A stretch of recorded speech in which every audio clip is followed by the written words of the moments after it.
Director ejecutivo del tipo. Son nombres que le ponen. La que manda. Bueno, muy buenos días nuevamente, aquí de regreso a Sobre la Mesa, hoy en esta edición de viernes 7 de julio, fin de la primera semana del mes de julio, inicio del fin de semana. Me acompaña ahora en esta segunda parte de Sobre la Mesa la licenciada y amiga de muchos años, Cecile Blondet, quien pues hoy la recibo, no la veía hace cierto tiempo, pero también la recibo con un nuevo título porque está asumiendo recientemente nuevas responsabilidades como directora ejecutiva de una organización sin fines de lucro, que obviamente nos va a explicar los detalles, que existe en Puerto Rico, que se llama Espacios Abiertos y que, aunque ya nos va a decir de lo que hacen, fundamentalmente es una de esas organizaciones. No sé si es la única en Puerto Rico fundamentalmente dedicada a eso, pero ya en muchos lugares del mundo, en Estados Unidos y del mundo, las organizaciones sin fines de lucro, o lo que también le llaman organizaciones no gubernamentales, para enfatizar que deben operar y que operan con total independencia, fomentando que haya transparencia de parte de los gobiernos, que no es otra cosa que en una democracia los ciudadanos sepamos lo que está pasando, los datos, los números, la información, los posibles conflictos de interés para tener un gobierno más eficiente y también pues prevenir cualquier posibilidad de corrupción. Pero en términos generales, Cecil, primero, ¿cómo estás? Saludos. Gracias, y gracias por la oportunidad y por compartir este espacio, este tiempo conmigo y con tus radioescuchas. Sí, la invitación sale porque la semana pasada creo que hubo una nota en el periódico El Nuevo Día de ustedes haciendo unos señalamientos sobre la Junta de Control Fiscal, pero vamos primero paso a paso. ¿Quiénes son ustedes? ¿Cuánto tiempo llevan en Puerto Rico? ¿Cómo se financian? Y fundamentalmente, ¿qué es lo que hace la organización Espacios Abiertos? Pues Espacios Abiertos es una organización que se estableció aquí en el 2014. Está financiada completamente por donativos privados. No recibe ningún dinero del gobierno ni de Puerto Rico ni de los Estados Unidos. Originalmente se hizo como un grant competitivo de Open Spaces Foundation. Nosotros decimos OSF, que es una organización, bueno, que está en muchas partes del mundo, pero más recientemente está en los Estados Unidos. Fue originalmente creada por George Soros, un filántropo. Uno de los billonarios más billonarios del mundo, sí, pero que a la misma vez reconocido por su apoyo a organizaciones sin fines de lucro y de y a la apertura de los gobiernos. Es bien importante ese tema de la apertura porque, bueno, por el trasfondo de él, ¿no? Viniendo pues del bloque comunista, etcétera, creciendo en el bloque comunista en Europa Oriental, pues entonces él tiene ese deseo de que los países participen, de que el pueblo participe más, que sea más activo y que la gente pues tenga acceso. Creemos en la transparencia, en la rendición de cuentas, pero también en una sociedad más abierta. Pensamos que una sociedad más abierta puede ser más justa y más equitativa con todo el mundo. Y por eso pues es importante conocer los números, por eso para nosotros es importante que la gente participe. Así que en términos de misión, pues nosotros lo elaboramos así que queremos crear capacitación cívica para que la gente participe más eficazmente en los procesos. ¿Y qué es lo que hacen, más allá de entrar en el momento que vive Puerto Rico hoy? O sea, ¿qué es lo que han hecho en los últimos, desde que se crearon aquí en Puerto Rico en el 2014? Bueno, hay una parte que ha sido el promover y participar en el apoderamiento de organizaciones. Por ejemplo, la creación del movimiento Una Sola Voz, que agrupa un montón, 140 organizaciones sin fines de lucro, se gestó desde Espacios Abiertos. Ellos entonces toman su propia rienda y ese tipo de cosas. Eso es parte de la capacitación cívica que hace el grupo de Espacios Abiertos. Eso es una parte. También hay otra parte que hacemos research, identificamos temas que tienen que ver con la equidad socioeconómica de las personas y ahora mismo pues acabamos de hacer un informe sobre lo que nosotros decimos gastos fiscales, que es, pues que sobre la mesa del presupuesto no se están poniendo todas las cartas.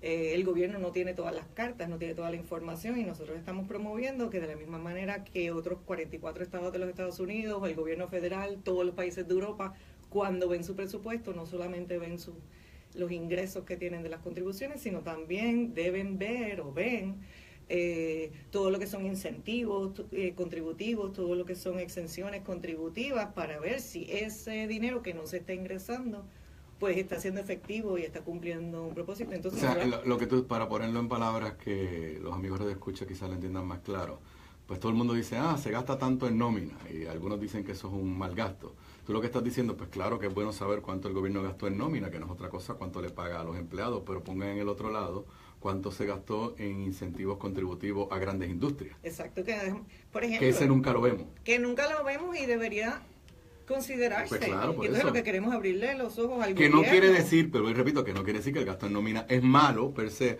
o que el incentivo contributivo Tampoco. es malo per se. Es que tú sepas y puedas poner en una balanza, pues, y obviamente, y lo digo con el mayor respeto, uno a veces pues escucha a el sector privado en Puerto Rico gritar por el gasto gubernamental en nómina, pero nunca ponen en la mesa cuánto reciben ellos en incentivos. Igual que escucha a el sector laboral gritar por los incentivos contributivos, pero nunca tampoco dicen vamos a poner un balance los dos. Estamos hablando no solo de incentivos industriales, sino las exenciones que nosotros como individuos descontamos de nuestra planilla, o las corporaciones descuentan de su planilla de contribución sobre ingresos. O sea que no es que estamos en contra de eso, lo que es queremos saber, porque después de todo ese es dinero o que el gobierno invierte, entre comillas, o gasta, o que deja de recibir, pero sigue siendo dinero. A la universidad se está planteando cortarle $500 millones, y esos son los mismos $500 millones que le han dado los últimos 10 años en exenciones a Monsanto. No estamos diciendo que es bueno o malo. Espérate, ¿cuánto le han dado a Monsanto? 500 millones en 10 años de exenciones. No estamos hablando, pero lo que queremos que evalúen, eso es un ejemplo.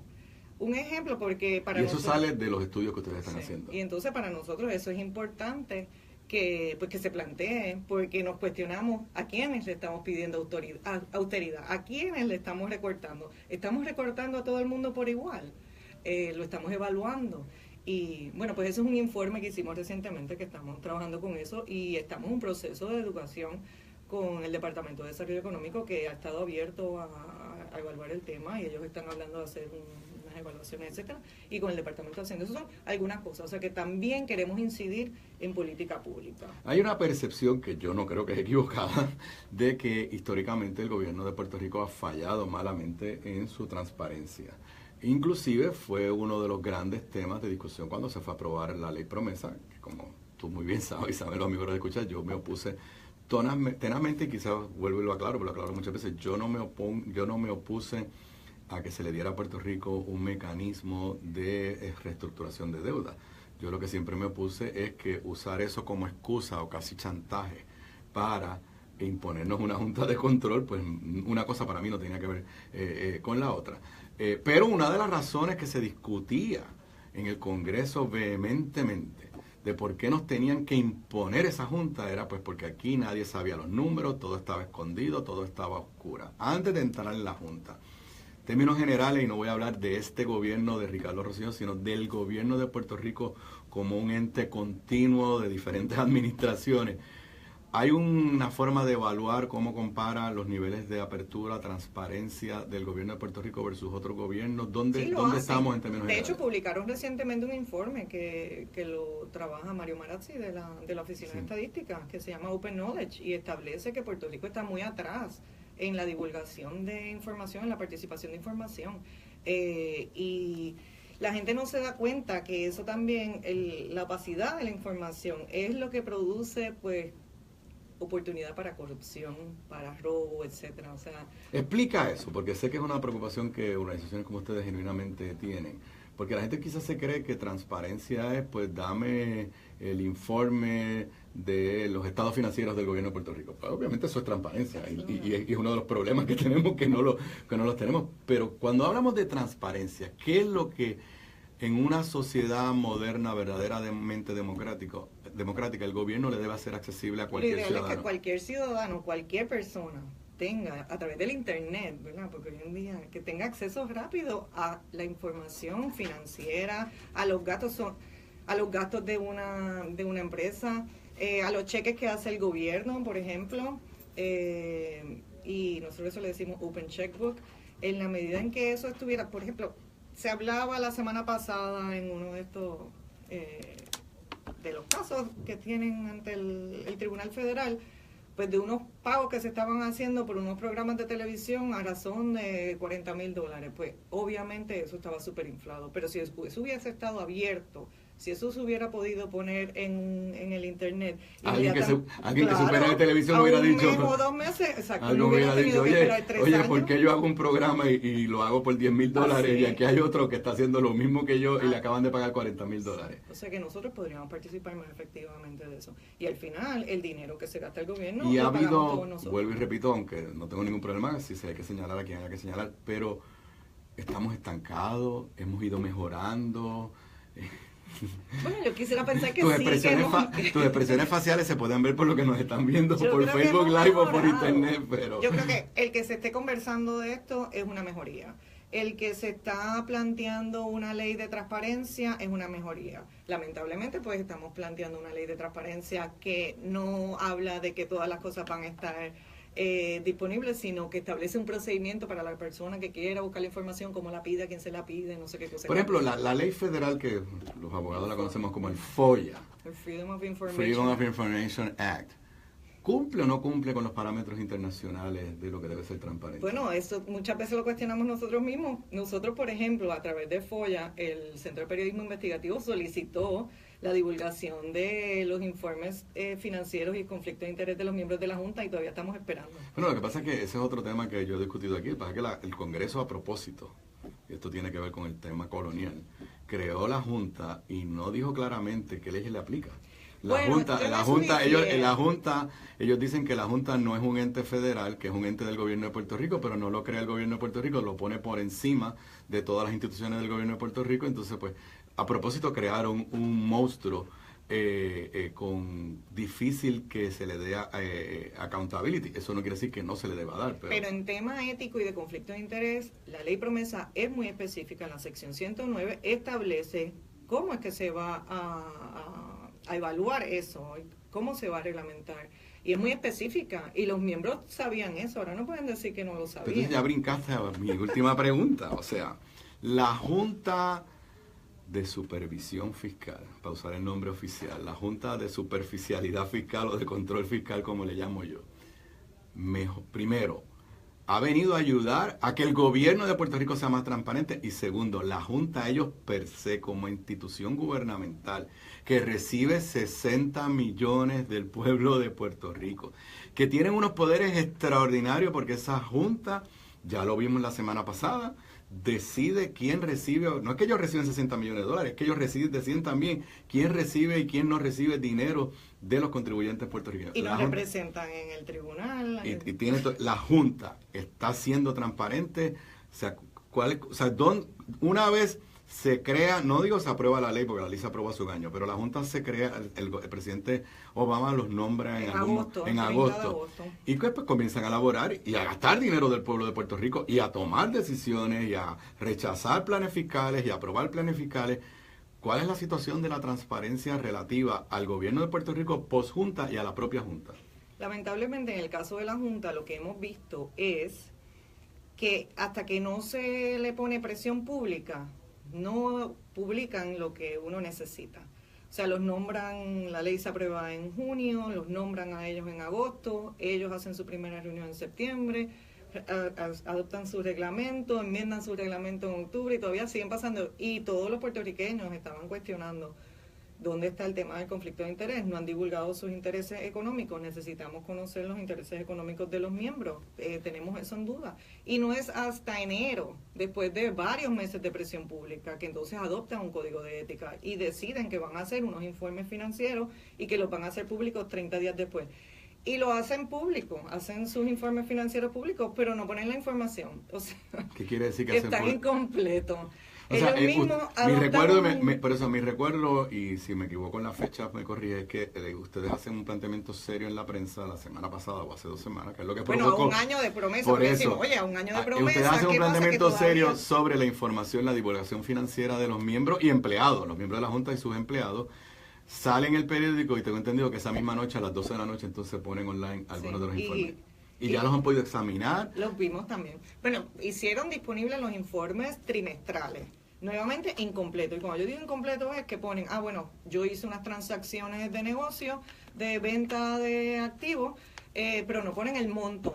O sea que la Junta, y el valor es importante. Y ahora va a parecer que estoy defendiendo a Ricardo Rosselló. La Junta que regaña al gobernador porque el gobernador y su equipo no le dan toda la información que ellos necesitan tener para poder tomar sus decisiones, que regañan al gobernador con razón, porque el gobernador no define lo que son servicios públicos esenciales según promesa. Esa junta no está tampoco, entonces ellos están pecando exactamente de lo mismo en lo que tiene que ver con su deber de divulgar información, en este caso financiera, en términos de posibles conflictos de interés. Exacto. Y ese informe inicial, que fue el que ellos radicaron en febrero, porque ahora lo que presentaron fueron unos informes trimestrales, que se suponía que los hubieran presentado en abril, y los vinieron a presentar cuando nosotros ejercimos presión. Igual en el caso de Natalia. ¿Oyeron eso? Los que llevaban años defendiendo a la Junta, que la Junta venía aquí a resolver todos los problemas y hacer lo que los políticos no hacían y a cumplir. O sea, la Junta no cumple ni con los propios términos que se impusieron ellos o que le impone la ley federal. Y para eso contrataron a una persona que le pagan $30,000 mensuales. Espérate, le contrataron por $30,000 mensuales. 40 horas, $750 la hora. ¿Una persona para que hiciera qué?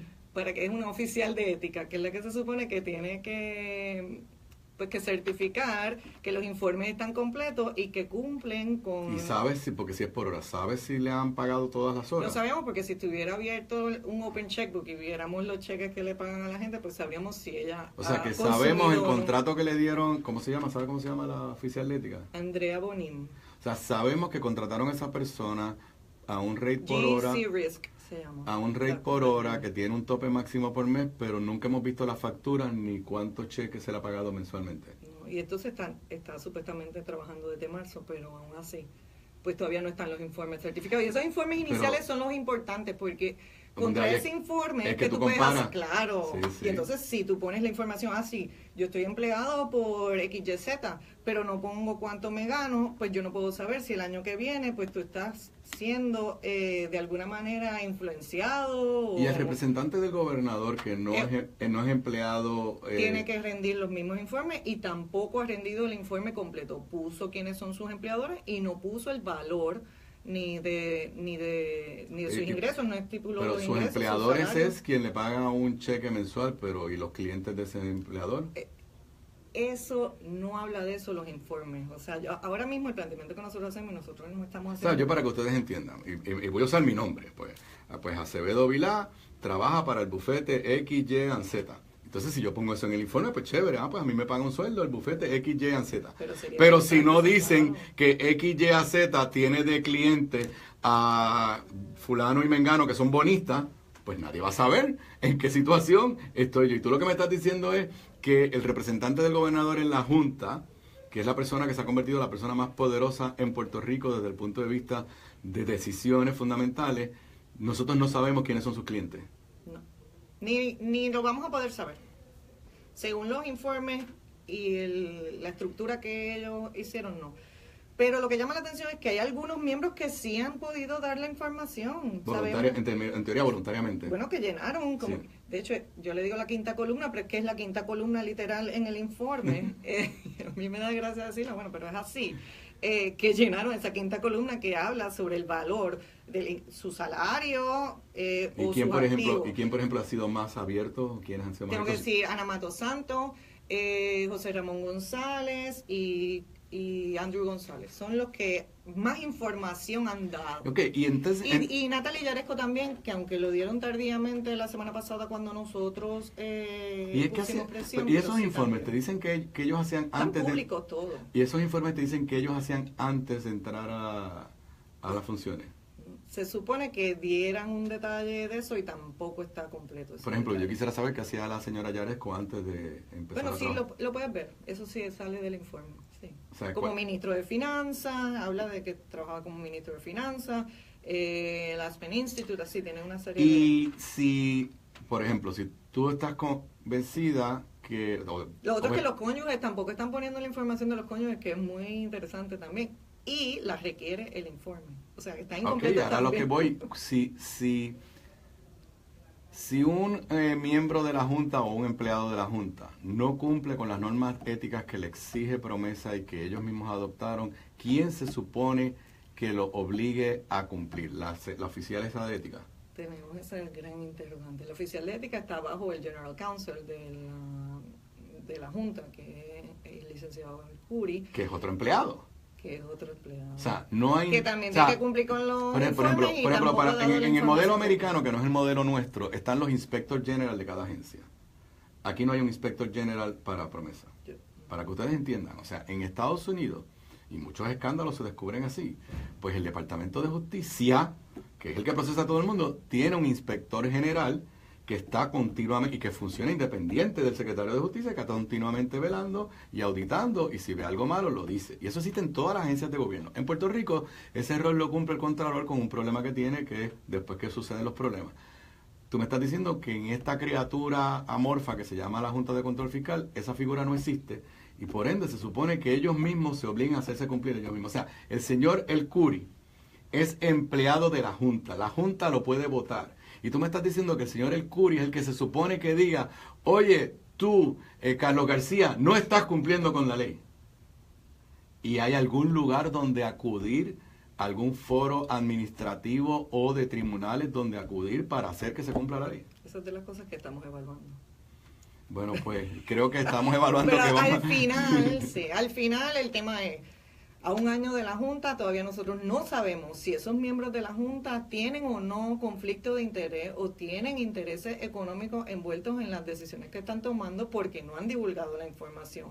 Publican un montón de papeles. Tú me puedes mandar 100 papeles, pero si no tienes los datos, no me sirven de nada. Y eso no es transparencia. Transparencia es una cosa muy sencilla. Tiene que estar ahí la información. Bueno, yo quisiera que los puertorriqueños que defendían la creación de la Junta salgan en este momento a defender esta información, que yo sé que ustedes la han publicado en otros medios, pero no, quería compartirla con los amigos. Y es una oportunidad para la Junta para darle un ejemplo al gobierno y a los puertorriqueños de cómo es que deberíamos estarnos gobernando. Pero el ejemplo que están dando es todo lo contrario. Bueno, el ejemplo que están dando es enseñarle a los futuros funcionarios públicos o presentes funcionarios públicos cómo ocultar información, porque con qué cara va a ir la Oficina de Ética Gubernamental ahora a ponerle una multa a un funcionario del gobierno de Puerto Rico porque no rindió cierta información sobre su esposa, cuando la Junta que nos gobierna a todos no nos está diciendo nada sobre los cónyuges de los miembros y presumo que de los los empleados espacios de esa Junta. abiertos queremos facilitar eso, o sea, por eso estamos levantando la voz. El que quiera conocer más de Espacios Abiertos, donde hay una página espaciosabiertos.org. Espaciosabiertos.org. Se nos ha acabado el tiempo, me dice aquí